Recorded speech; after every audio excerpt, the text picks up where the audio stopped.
Em 2024, a Igreja Presbiteriana do Brasil celebra 165 anos de existência. Com muita alegria e carinho, temos compartilhado as verdades do Evangelho na televisão brasileira ao longo das últimas 2 décadas, por intermédio do programa Verdade e Vida. Agora, além do Verdade e Vida, temos o prazer de anunciar um novo programa, Encontro com a Esperança, apresentado pelo pastor Roster Guimarães Lopes.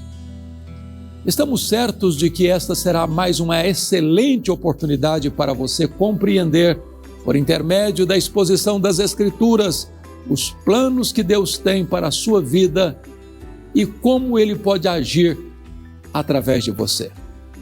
Se você deseja conhecer mais sobre a nossa denominação, siga-nos nas redes sociais procurando por @IPBOficial. Que o Evangelho de Jesus faça novas todas as coisas em sua vida. Continue assistindo todos os sábados o Verdade e Vida às 8 horas da manhã e acompanhe agora Encontro com a Esperança.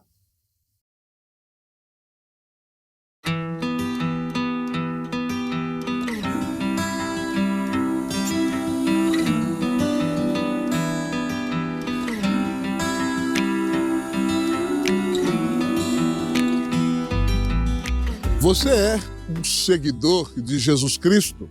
Uma das maiores bênçãos que o ser humano pode ter é seguir de perto ao Senhor Jesus. Para aprender acerca desta bênção maravilhosa do relacionamento com Cristo Jesus, nós leremos a palavra de Deus hoje no Evangelho de Mateus, no capítulo de número 8, a partir do versículo de número 23. Assim diz a palavra do Senhor. Então, entrando ele no barco, seus discípulos o seguiram. E eis que sobreveio no mar uma grande tempestade, de sorte que o barco era varrido pelas ondas. Entretanto, Jesus dormia. Mas os discípulos vieram acordá-lo, clamando: Senhor, salva-nos, perecemos. Perguntou-lhes então Jesus: Por que sois tímidos, homens de pequena fé? E levantando-se, repreendeu os ventos e o mar, e fez-se grande bonança. E maravilharam-se os homens, dizendo: Quem é este que até os ventos e o mar lhe obedecem? Aquele foi o dia mais apoteótico do ministério do Senhor Jesus na Galileia. Depois de pregar o maior sermão da história, ele desce do monte e cura um leproso. Depois cura o servo de um centurião. Depois vai para a casa de Pedro, cura a sogra de Pedro e essa começa a servi-lo. E no final daquele dia, na porta da casa de Pedro, são trazidos centenas de enfermos e endemoniados, e Jesus cura aquelas pessoas e repreende os demônios, e acontece verdadeiramente ali em Cafarnaum, na porta da casa de Pedro, um grande avivamento. Poderia ser que os discípulos pensassem que Cafarnaum seria agora a sede do reino de Deus na terra. Mas quando eles estão naquele frenesi e no auge da agitação espiritual, Jesus conclama os seus discípulos a entrarem no barco, já era fim do dia, e passarem para outra margem no mar da Galileia. Um escriba, um estudioso das Escrituras, mistura de um teólogo e de um advogado nos dias da Bíblia, diz a Jesus: Mestre, seguir-te-ei para onde quer que fores. Mas ele responde que as raposas têm suas covas, as aves dos céus os seus ninhos. E Jesus, o Filho do Homem, não tinha onde reclinar a sua cabeça. Ele não tinha casa própria, ele não tinha cama, nem sequer tinha travesseiro. Outro dos discípulos disse a ele: Mestre, eu quero seguir-te, mas deixa primeiro sepultar o meu pai. E Jesus parece um tanto quanto duro, mas diz a ele o seguinte: deixa os mortos os sepultar os seus próprios mortos. Tu, porém, vem e segue-me. E ao fazê-lo, o Senhor Jesus revela que quando nós o seguimos, ele se torna a prioridade absoluta da nossa vida. Então a palavra de Deus diz, a partir daí no versículo de número 23, que entrando o Senhor Jesus no barco, os seus discípulos o seguiram. Para seguir a Jesus, você precisa ser verdadeiramente um discípulo de Jesus. E ao olharmos para os discípulos seguindo ao Senhor Jesus, navegando com ele no mar da Galileia, o Senhor falará conosco e nos apresentará nesta mensagem o significado de seguir a Cristo. Talvez você me pergunte neste dia, pastor, o que significa seguir a Cristo? Ao olharmos para o texto, a palavra nos diz que seguir a Cristo significa navegar no meio da tempestade. Jesus, queridos amigos e irmãos, os coloca no barco e os leva para o meio da tempestade. Ele, cansado em sua natureza humana, vai para o fundo do barco dormir. E a palavra de Deus diz que sobreveio no mar uma grande tempestade, de sorte que o barco era varrido pelas ondas. O barco era jogado de um lado para o outro, do outro para o outro. Imagine comigo ondas gigantescas se levantando e caindo sobre o barco no Mar da Galileia. O Mar da Galileia, o Lago de Genezaré, está a 200 metros abaixo do nível do mar. Ele recebe os ventos gelados das montanhas do Líbano e os ventos quentes do mar Mediterrâneo.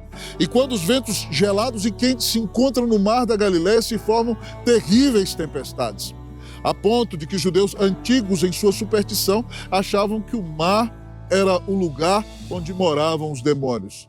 Jesus, dormindo no fundo do barco, na sua soberania, leva os seus discípulos para o meio da tempestade. Com ele, nós aprendemos que seguir a Cristo significa navegar no meio da tempestade. Quando você segue a Jesus, você tem a presença dele em sua vida, mas certamente, em algum momento, você enfrentará uma terrível tempestade. Há uma cena da história que eu gosto muito, que é a história do Dr. Horácio Spafford. O Dr. Horácio Spafford foi um grande advogado da cidade de Chicago. Ele era amigo do evangelista Moody. O evangelista Moody o convida para acompanhá-lo numa grande campanha evangelística na Inglaterra. Mas Horácio está envolvido em seus negócios e não pode ir. E diz a Moody que vá primeiro e depois ele irá em seguida. Mas ele não consegue se desvencilhar dos seus negócios, então manda sua esposa e suas 4 filhas. Elas saem de Chicago e vão embarcar no leste dos Estados Unidos para viajar para a Inglaterra. Mas no meio do oceano acontece uma terrível tragédia. Houve uma terrível tempestade no mar. O barco em que estava a família de Horácio afundou. Somente a sua esposa sobreviveu. Quando ela chegou na Inglaterra, ela manda uma mensagem de telégrafo ao seu marido dizendo o seguinte: uma terrível tragédia aconteceu. O barco afundou no mar. Nossas 4 filhas morreram. Eu estou sozinha. Venha logo ao meu encontro. Aquele homem deixa tudo o que está fazendo, toma um trem, depois uma embarcação, e quando ele se aproxima do mar, no lugar no qual foram sepultadas suas 4 filhas, o capitão lhe avisa que as suas filhas estão sepultadas ali. Então ele vai para o seu gabinete no navio, escreve um hino maravilhoso, o hino 108 do nosso hinário Novo Cântico, Aflição e Paz, no qual ele diz: se paz a mais doce me deres gozar, se dor a mais forte eu sofrer, ou seja o que for, tu me fazes saber que feliz com Jesus sempre sou. E nós sempre cantamos em nossas igrejas: sou feliz com Jesus, sou feliz com Jesus, meu Senhor.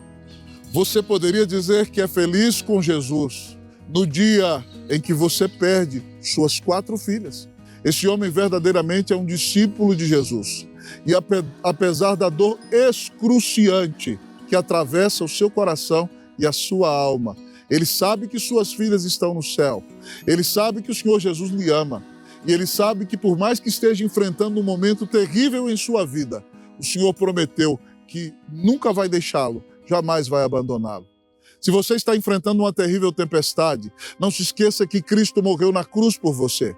E Ele promete em sua palavra: nunca te deixarei, jamais te abandonarei. Que você crave os olhos no Senhor e fique firme seguindo a Jesus, mesmo nos dias mais difíceis da sua vida. Mas talvez você me pergunte: pastor, o que significa seguir a Cristo? O texto nos apresenta o significado de seguir a Cristo. E além de revelar-nos que seguir a Cristo significa navegar no meio da tempestade, ele também nos revela que seguir a Cristo significa matricular-se na escola da oração.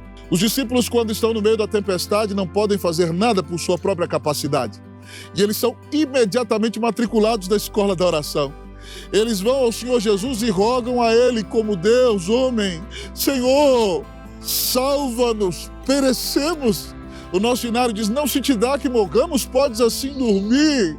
Eles clamam a Jesus. E Jesus então se levanta e acalma o vento e acalma o mar. Mas com estes discípulos nós aprendemos que seguir a Cristo significa ser matriculado na escola da oração. Muitas vezes, querido amigo e irmão, você não tem buscado a Deus. Você não tem lido a palavra de Deus. Você não tem invocado a Deus em oração. Você deixou de frequentar os cultos na igreja. Você já não se preocupa mais em ouvir o Evangelho. E é preciso que Deus permita que você passe por uma grande aflição, para que você entenda que não pode viver sem Deus. Então Deus permite que você passe uma luta para que você volte a ser imediatamente matriculado novamente na escola da oração. E então você clama e vê o poder de Deus atuando em sua vida. E você sabe então que não pode viver longe do Senhor Jesus. Eu ouvi a história do reverendo Stuart Olliott, um grande pastor da Inglaterra, que havia em sua igreja um casal muito próspero. Aquele casal se afastou do Senhor porque se tornou muito rico. E a esposa ficou grávida e eles deveriam ter voltado para Deus, mas resolveram não voltar para a igreja. Até que o seu bebê nasceu com uma hidrocefalia terrível e tiveram que fincar uma torneira na cabeça daquela criança. Imediatamente aquele casal voltou para a igreja, pediu orações e voltou para a presença do Senhor. Eu espero sinceramente que você que está comigo nesse vídeo não precise passar por uma grande aflição para se voltar para Deus. Mas Deus sabe que o que você mais necessita é dele. E se você não volta a ele pelo amor, como diz o ditado cristão popular, Deus vai usar a dor para trazer você de volta para o Senhor. Que no dia de hoje você se matricule na escola da oração. Que você clame as bênçãos de Deus sobre a sua vida. E que ao orar você veja o céu se abrindo, o Espírito de Deus enchendo a sua vida, a terra se movendo, o inferno fugindo, porque a graça de Deus está sendo manifesta sobre você. Que Deus restaure a sua vida de oração, porque você só pode seguir a Cristo se você tem uma séria vida de oração. O texto nos apresenta o significado de seguir a Cristo. E talvez você me pergunte, mas pastor, o que significa seguir a Jesus Cristo? É navegar no meio da tempestade, é matricular-se na escola da oração. Mas seguir a Cristo é vencer o medo pela fé. A palavra de Deus nos diz que o Senhor Jesus se levanta e diz, mar, acalma-te, vento, emudece-te.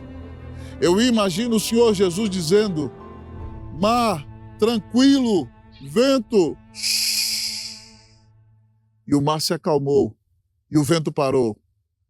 A palavra de Deus não diz, mas talvez naquela noite as nuvens se dissiparam, e eu não sei se o luar caiu sobre o mar da Galileia naquela noite. Mas os discípulos ficaram perplexos diante daquele milagre, e disseram uns para os outros acerca do Senhor Jesus, quem é este homem que até o vento e o mar lhe obedecem?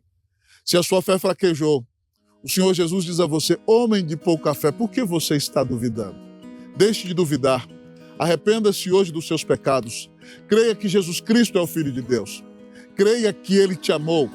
Creia que Ele morreu na cruz para te salvar. Creia e você vai ser declarado justo pela fé no tribunal de Deus. Creia e você será adotado como filho de Deus. Creia e você será selado com o Espírito Santo de Deus. Creia e você será reconciliado com Deus o Pai. Creia e você caminhará com Deus todos os dias da sua vida. Então você verá Jesus realizando grandes coisas e perplexo dirá, quem é este que até o vento e o mar o obedecem?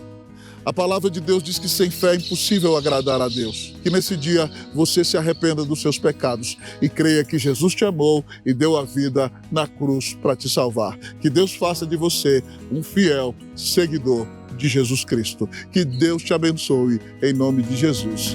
Amém.